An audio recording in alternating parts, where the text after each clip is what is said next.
Sekarang, pandangan rakyat Cina telah berubah sepenuhnya. Sebuah dokumentari khas mengenai Malaysia yang berdurasi hanya 9 menit yang disiarkan oleh media rasmi Cina, CCTV, telah mencapai kadar tontonan sebanyak 79%.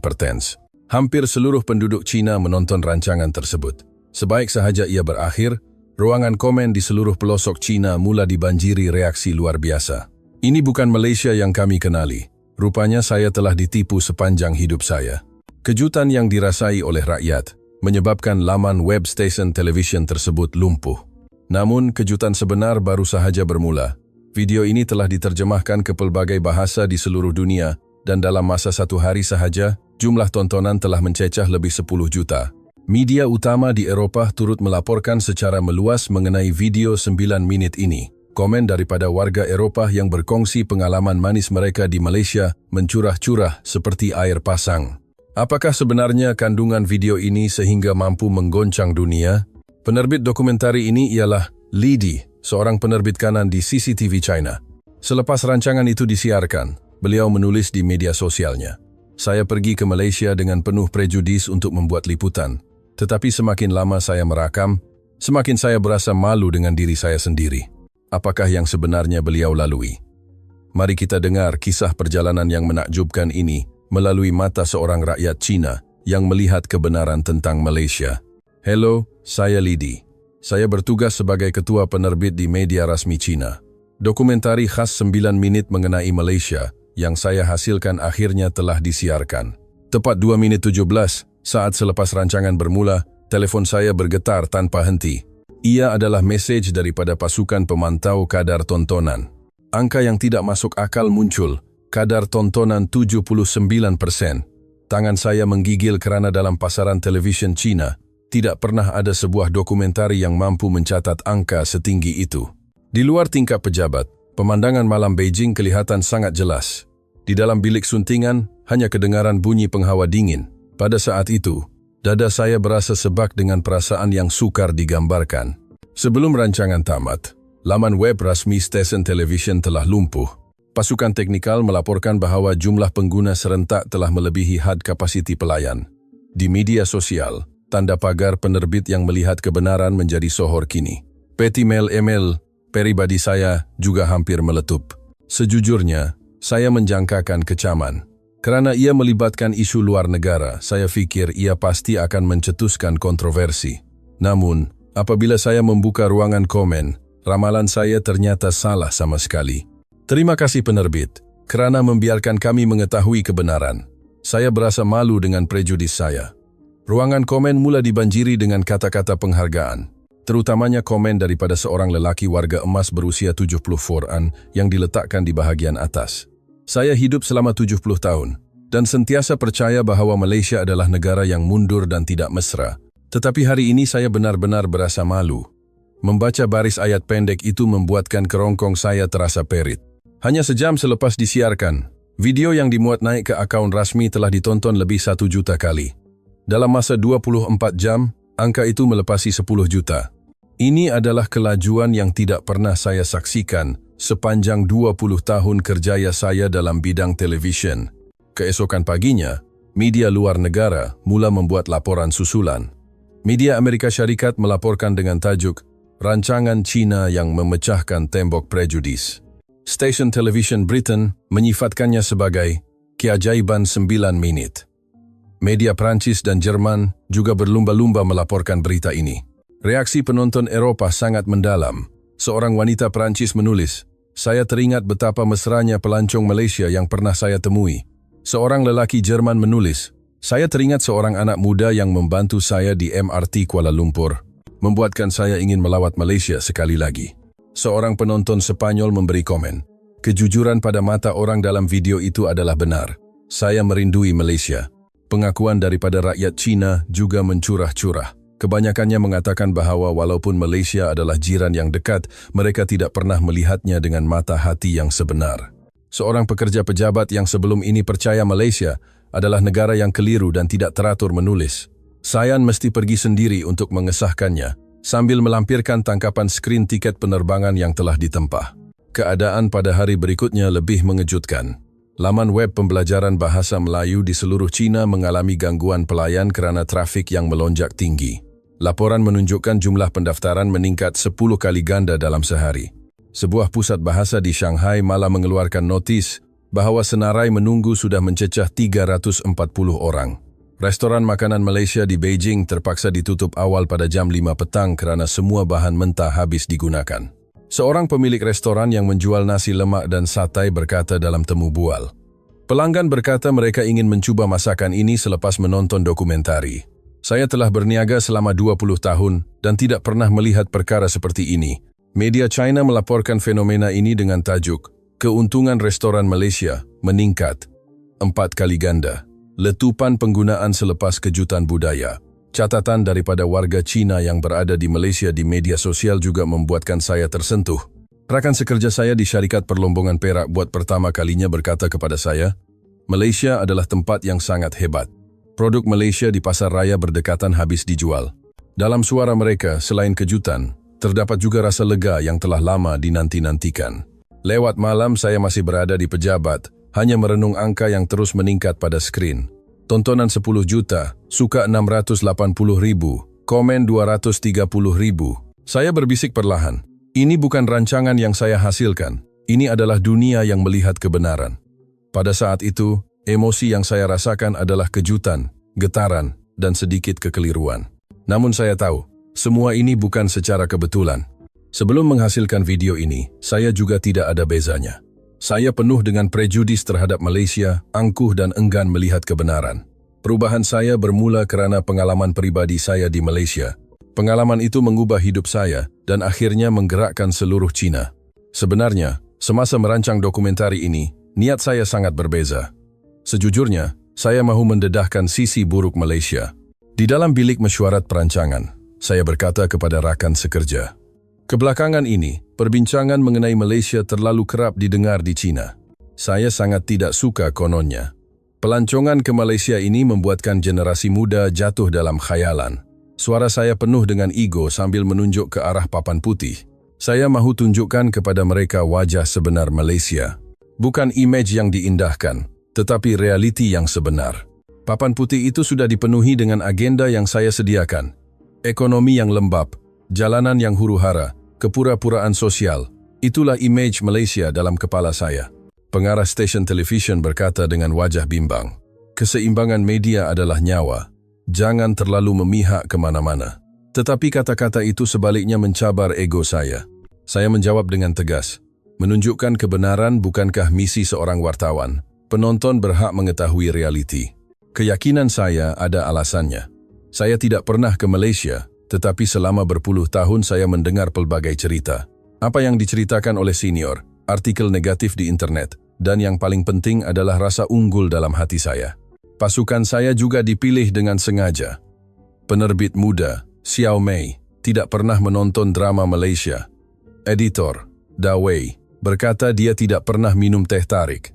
Saya sengaja memilih mereka yang tidak pernah ke Malaysia, supaya tidak mempunyai pandangan awal, tetapi sebenarnya, saya mahukan mereka yang akan bersetuju dengan pandangan saya. Dalam mesyuarat pertama, Xiao Mei bertanya, penerbit, adakah Malaysia benar-benar mempunyai banyak masalah? Saya menjawab dengan penuh yakin. Pergilah lihat sendiri, kamera tidak akan menipu.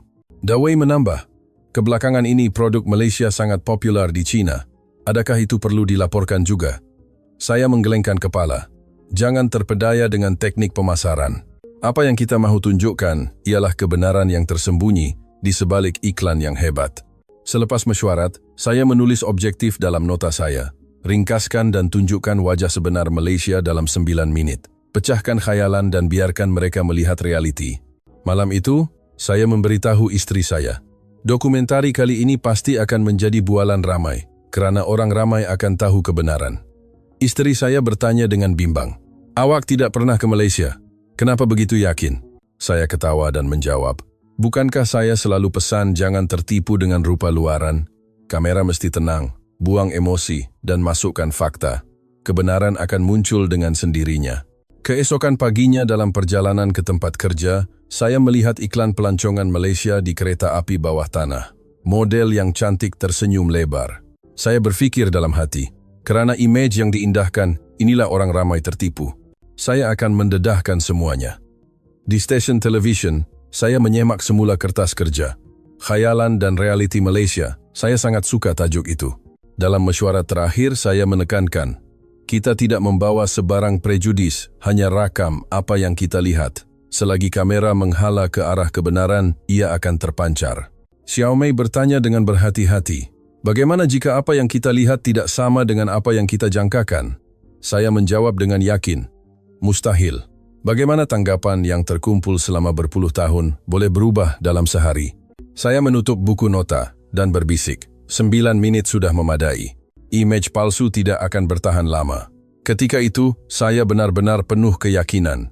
Walaupun saya tidak pernah melihat Malaysia dengan mata sendiri, saya fikir apa yang saya tahu adalah segala-galanya. Saya tidak menyangka betapa besarnya keangkuhan dalam hati saya, dan betapa malunya saya nanti. Bermula dari saat tiba di lapangan terbang antarabangsa Kuala Lumpur, Kelia, ada sesuatu yang tidak kena, tetapi saya enggan mengakuinya. Lapangan terbang hanyalah tempat pameran untuk pelancong asing, kata saya kepada pasukan saya. Tetapi kemudahan moden, kaki tangan yang fasih berbahasa Mandarin dan Inggris, serta papan tanda yang jelas membuatkan saya terkejut dalam hati. Di kaunter pemeriksaan imigresen, apabila pegawai berkata dengan nada lembut, "Selamat datang ke Malaysia," saya secara tidak sedar mengangguk. Meninggalkan lapangan terbang, kami menaiki teksi menuju ke pusat bandar Kuala Lumpur. Saya menghidupkan kamera dan mula merakam pemandangan di luar tingkap. Apa yang saya jangkakan ialah kesesakan lalu lintas yang huru-hara dan suasana yang tertekan, tetapi jalan rayanya sangat teratur. Kenderaan mematuhi peraturan jalan raya. Pemandu teksi melihat saya melalui cermin pandang belakang dan bertanya, "Datang dari China ke? Apa yang awak rakamkan?" Saya bertanya dengan nada provokasi. "Saya dengar orang Kuala Lumpur sangat dingin. Adakah mood Pakcik hari ini sangat baik?" Pakcik pemandu itu ketawa dan menjawab, "Mana ada dingin? Kami di sini memang mesra dan sentiasa mengalu-alukan tetamu. Melihat orang dalam kesusahan dan membantu adalah perkara biasa bagi kami." Kata-kata itu membuatkan saya terdiam. Kuala Lumpur yang dingin dan asing, seperti yang saya bayangkan, tidak ditemui di mana-mana. Setibanya di hotel, keadaannya sama. Sebaik masuk ke lobi, kaki tangan menyambut dengan ramah. "Selamat datang Encik. Kami sudah menunggu kehadiran Encik." Saya bertanya dengan terkejut bagaimana dia tahu nama saya. Dia berkata maklumat tempahan telah disahkan lebih awal. Semasa mendaftar masuk, saya sengaja menyusahkan mereka dengan meminta bilik yang sangat senyap. Suhu penghawa dingin ditetapkan tepat pada 24 darjah dan panggilan kejut pada jam 7 pagi tajam. Kaki tangan itu tidak menunjukkan rasa rimas, sebaliknya tersenyum. "Tentu sekali Encik, semoga Encik mendapat rehat yang tenang." Keesokan paginya di restoran hotel, saya membuat permintaan yang lebih cerewet. Kopi mesti suam, telur separuh masak, roti dibakar nipis. Saya fikir pelayan muda itu akan keliru, tetapi dia tersenyum ceria. "Baiklah, sila tunggu sebentar." Hidangan yang dihantar sangat menepati permintaan saya dan rasanya sangat sedap. Saya sengaja meninggalkan banyak makanan dan bangun untuk pergi. Kaki tangan itu datang dengan bimbang dan bertanya, "Encik, adakah makanan tidak kena dengan selera? Perlukah saya tukarkan dengan yang lain?" Saya menggeleng dengan rasa serba salah. "Tidak, saya sudah kenyang." Apabila mula merakam di jalanan, ia juga tidak seperti yang dijangkakan. Kawasan Bukit Bintang dan KLCC sangat bersih dan teratur. Orang ramai berjalan dengan tertib dan hampir tiada sampah kelihatan. Tong gitar semula ada di mana-mana. Saya memutuskan untuk sengaja bertanya arah jalan, mengharapkan respon yang tidak mesra atau pandangan benci terhadap orang asing. Tetapi setiap orang yang saya tanya berhenti melangkah dan menunjukkan jalan dengan mesra.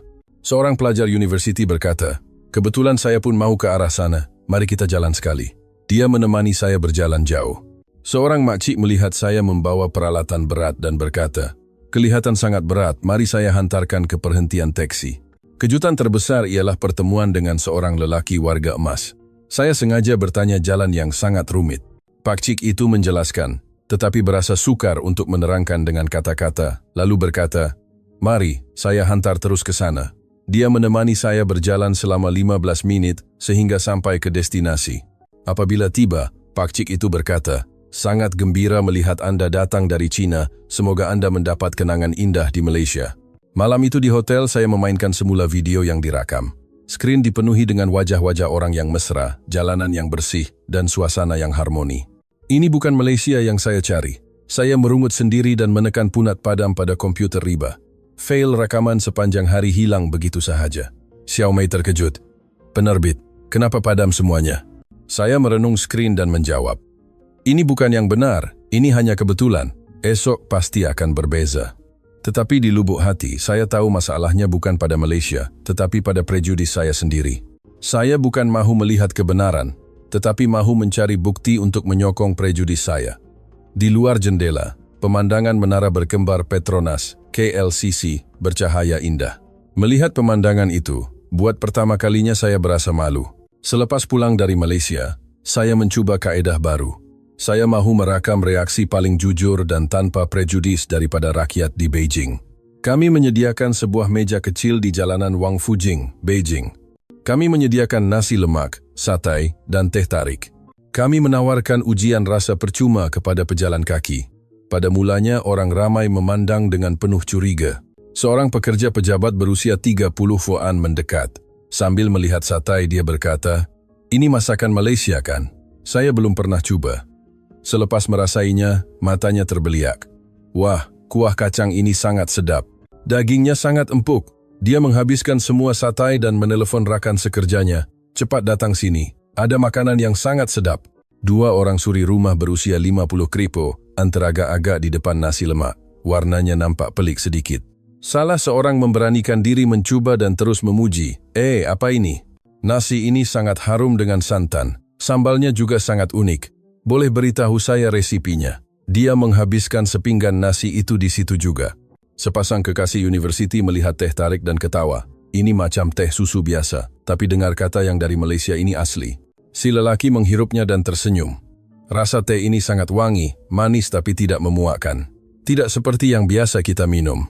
Si gadis turut meminumnya dan bertanya, di mana kita boleh beli yang asli di Beijing? Yang paling mengesan ialah seorang lelaki tua berusia 70 komaan. Dia berjalan perlahan dengan tongkat, mencuba sedikit nasi lemak dan terdiam lama. Sepanjang hidup saya fikir orang Malaysia ini berbeza dan jauh dari kita. Rupanya saya yang jahil. Air matanya bergenang sambil menyambung. Sejak muda saya diajar tentang perbezaan. Tetapi selepas merasa makanan ini, saya tahu mereka mempunyai budaya yang sangat halus dan penuh kasih sayang. Orang ramai mula berkumpul. Kami pun mau coba, baunya sangat harum. Makanan yang kami sediakan habis dengan cepat. Orang ramai bertanya, esok datang lagi tak? Di mana boleh beli makanan ini? Seorang lelaki separuh umur berkata, saya selalu nampak pelakon drama makan masakan ini. Sekarang saya faham kenapa. Makan ini bila mood tidak baik memang terbaik. Juru kamera, Dawei, bertanya perlahan. Penerbit, mahu terus rakam. Saya melihat ke arah kanta kamera dan berkata, berhenti. Ini bukan visual yang saya mahukan. Tetapi hakikatnya, itulah realiti. Apabila manusia membuang prejudis dan merasai dengan hati, itulah reaksi yang paling ikhlas. Seorang kanak-kanak menarik tangan ibunya. Mak, saya nak minum itu. Ibunya teragak-agak. Tetapi kanak-kanak itu berkata, kawan sekelas saya Ali, yang ibunya orang Malaysia, bekal makanannya selalu nampak sedap. Pada saat itu saya sedar, anak-anak kecil sudah bergaul tanpa prejudis. Masalahnya adalah pada stereotip orang dewasa seperti kita. Seorang nenek datang kepada saya selepas aktiviti tamat. Terima kasih kerana Anda, saya dapat merasai rasa baru. Saya mula rasa ingin tahu tentang Malaysia. Malam itu di bilik suntingan, saya berfikir, satu suapan makanan telah mencairkan prejudis berpuluh tahun. Lidah tidak akan menipu. Saya menulis dalam buku nota, rasa yang satu ini telah memusnahkan kepercayaan saya. Khabarnya selepas hari itu, ramai yang mencari restoran Malaysia di Wang Fujing. Seorang pemilik restoran Malaysia memberitahu saya, sejak dokumentari Anda disiarkan, ramai pelanggan bertanya tentang Malaysia. Untuk membuktikan kualiti tanpa emosi, saya merancang satu eksperimen baru. Adakah produk Malaysia benar-benar lebih baik daripada produk China? Dalam keadaan buta jenama, blind test, adakah orang masih memilih produk Malaysia? Kami menyewa sebuah studio di Beijing, menyediakan kosmetik, mie segera, barangan elektronik, dan barangan harian. Semua jenama ditutup dengan sempurna. Peserta pertama ialah seorang wanita berusia 40 komaan untuk ujian kosmetik. Yang kiri ini sedikit merengsa, tetapi serum yang kanan ini sangat lembut dan meresap ke dalam kulit. Dia memilih yang kanan produk Malaysia. Pelajar universiti berusia 20-an juga memberikan reaksi yang sama. Material barangan ini lebih berkualiti dan nampak semula jadi. Daripada 12 peserta, 9 memilih kosmetik Malaysia. Ujian mie segera lebih mengejutkan. Kami memasak mie segera premium Malaysia dan produk China dengan syarat yang sama. Kuah ini lebih pekat dan mempunyai rasa yang mendalam. Mie-nya juga lebih kenyal, kata seorang peserta. Apabila jenama didedahkan, semua orang terkejut. Apa? Ini mie segera Malaysia? Saya fikir ini dari syarikat besar kita. Ujian barangan elektronik juga diteruskan. Seorang pelajar reka bentuk menilai, reka bentuk ini lebih moden dan bertaraf antara bangsa. Barangan yang dia pilih kebanyakannya adalah buatan Malaysia. Seorang pekerja pejabat berkata tentang power bank Malaysia. Ini lebih ringan, reka bentuknya ringkas, dan kelajuan mengecas lebih pantas. Saya mencatat dalam buku nota, reka bentuk yang berpusatkan pengguna. Keputusan akhir menunjukkan produk Malaysia mendapat 73% kadar pilihan. Saya memandang keputusan itu dan berbisik. Ini adalah kebenaran yang tidak boleh saya ubah melalui suntingan. Seorang peserta berkata, sejujurnya, saya tidak suka produk Malaysia sebelum ini kerana percaya produk kita yang terbaik. Tetapi hari ini saya sedar, itu adalah prejudis. Seorang wanita muda bertanya, sejak bila Malaysia mula hasilkan barangan sehebat ini?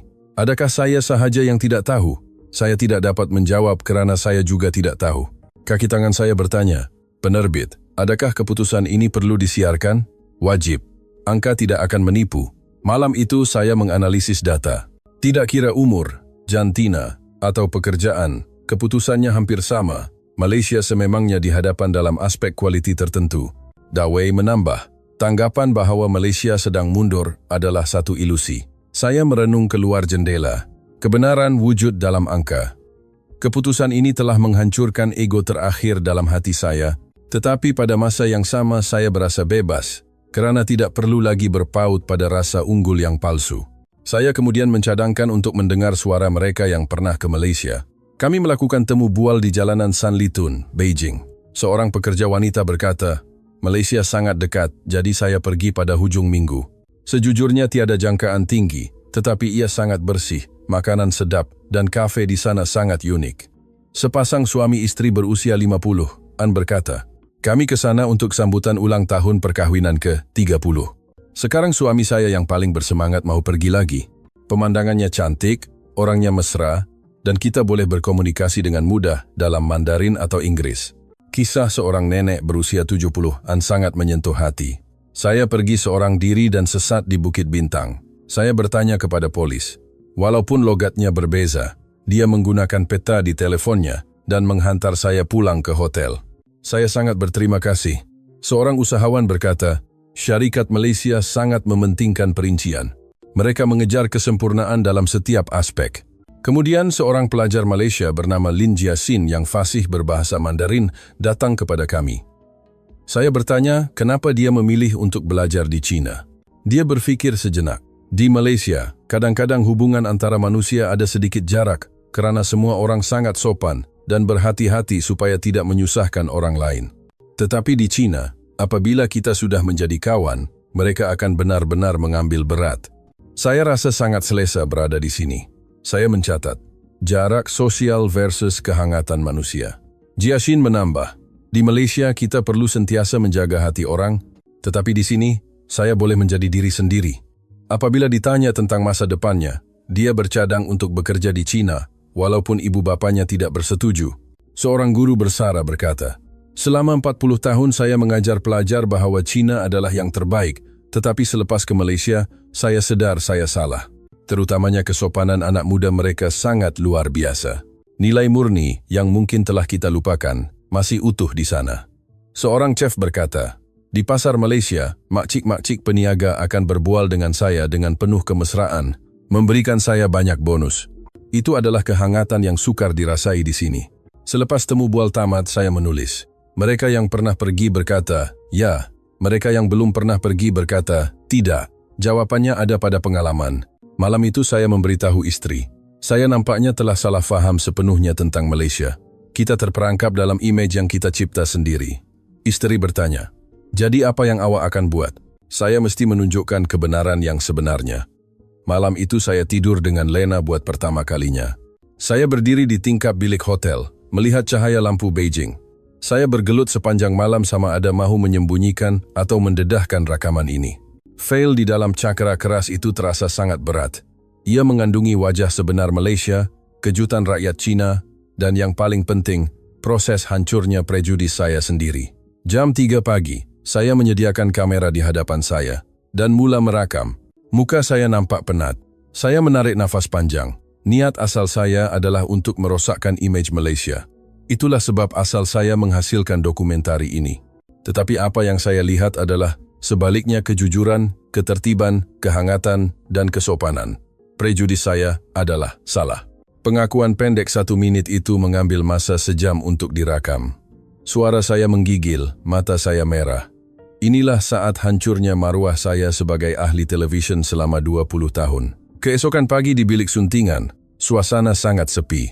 Dawei memainkan video pengakuan saya berulang kali. Semua orang tahu, sekali video ini disiarkan, tiada jalan pulang. Saya berjalan ke pejabat pengarah dengan langkah berat. Selepas menonton suntingan 9 menit itu, pengarah terdiam lama. Akhirnya dia berkata, "Tugas media adalah keberanian, tetapi Anda juga perlu bersedia memikul akibatnya." Saya menunduk. Saya sudah bersedia. Mesyuarat peringkat atasan berlangsung seperti ribut. Ada yang membantah kerana dianggap terlalu memuji Malaysia, ada yang menyokong kerana zaman sudah berubah. 2 jam kemudian, pintu terbuka. Pengarah bertanya, "Anda benar-benar yakin?" Saya tidak melarikan pandangan. Masa yang diberikan hanyalah 9 menit. Saya fikir 9 menit sudah cukup. Kebenaran tidak bergantung pada tempoh masa. Dalam proses suntingan terakhir, saya bergelut untuk memilih visual yang paling berharga. Pakcik yang menunjukkan jalan, nenek yang menangis makan nasi lemak, reaksi terkejut peserta ujian buta. Saya memutuskan untuk meletakkan pengakuan saya di bahagian paling hadapan. Penonton mesti tahu bagaimana dokumentari ini bermula dan bagaimana ia berubah. Suara latar saya kali ini berbeza, ia penuh dengan keikhlasan. Sudah terlalu lama kita tidak memandang satu sama lain dengan jujur. Masanya telah tiba untuk menanggalkan kacamata prejudis. Hari siaran tiba. Rakan sekerja memandang saya dengan pelbagai reaksi, ada yang bimbang, ada yang hormat. Jam 8 malam, saya berdiri di bilik kawalan dengan peluh di tapak tangan. Jantung berdegup kencang. Rancangan bermula. Wajah saya muncul di skrin, dan kata-kata itu bergema ke seluruh Cina. Niat asal saya adalah untuk merosakkan image Malaysia. 2 menit pertama berlalu dalam kesunyian. Sebaik sahaja adegan pengakuan saya muncul, segalanya meletup. Kadar tontonan melonjak secara gila. 30%, 50%, sehingga 70%. Pelayan laman web stesen televisyen mengeluarkan amaran. Ruangan komen dibanjiri, penerbit yang berani. Inilah media yang sebenar. Inilah masa depan Cina. Walaupun ada kritikan yang menuduh saya menjual negara, mereka segera disanggah oleh penonton lain yang memuji keberanian untuk menerima kebenaran. Kadar tontonan akhir mencecah 79%, rekod tertinggi dalam sejarah dokumentari Cina. Dalam semalam, jumlah tontonan di internet melepasi 5 juta. Seluruh Cina heboh. Surat khabar utama melaporkan berita ini. Kedai buku kehabisan stok buku berkaitan Malaysia dalam masa 2 jam.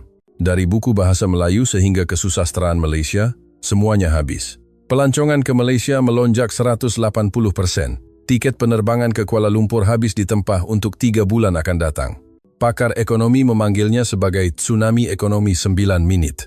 Media luar negara turut teruja. Stesen televisyen Amerika, Eropah, dan Amerika Selatan menyiarkan video ini dengan sari kata. Seorang wartawan Brazil menghantar email. Anda telah menetapkan piawaian baru dalam dunia televisyen. Sebuah universiti di Amerika Syarikat mula menggunakan video ini sebagai bahan pengajaran etika kewartawanan. Di Malaysia, komuniti warga Cina berasa terharu. Mereka berkata, walaupun kedinginan berpuluh tahun tidak akan hilang dalam sehari, ada sesuatu yang telah berubah. Rakan sekerja mula mengajak makan masakan Malaysia bersama-sama. Seminggu selepas itu, saya dijemput ke forum media sedunia. Apabila saya naik ke pentas, ratusan ahli media berdiri memberikan tepukan gemuruh. Saya berkata, kebenaran tersebar lebih cepat daripada kata-kata. Keberanian seorang manusia boleh mengubah dunia. 9 menit sudah memadai. Apabila ditanya apa perubahan terbesar, saya menjawab, perubahan terbesar ialah diri saya sendiri. Cara saya melihat dunia telah berubah. Itulah keajaiban sebenar. Malam itu saya melihat lampu Beijing dari tingkap hotel. Pemandangan yang sama tetapi terasa sangat berbeza. Sekarang saya faham. Kita tidak boleh menjatuhkan hukuman sebelum melihat dengan mata sendiri. Keberanian 9 menit telah mengubah dunia. Atau mungkin dunia memang sudah bersedia, hanya menunggu seseorang untuk menolak pintunya. Adakah Anda seronok menonton video ini? Sila tekan butang suka dan langgan saluran ini, serta hidupkan loceng pemberitahuan. Ini adalah galakan besar buat saya. Sila tinggalkan komen Anda yang membanggakan tentang Malaysia. Di sini adalah ramalan masa depan. Kita jumpa lagi di video akan datang. Yeah.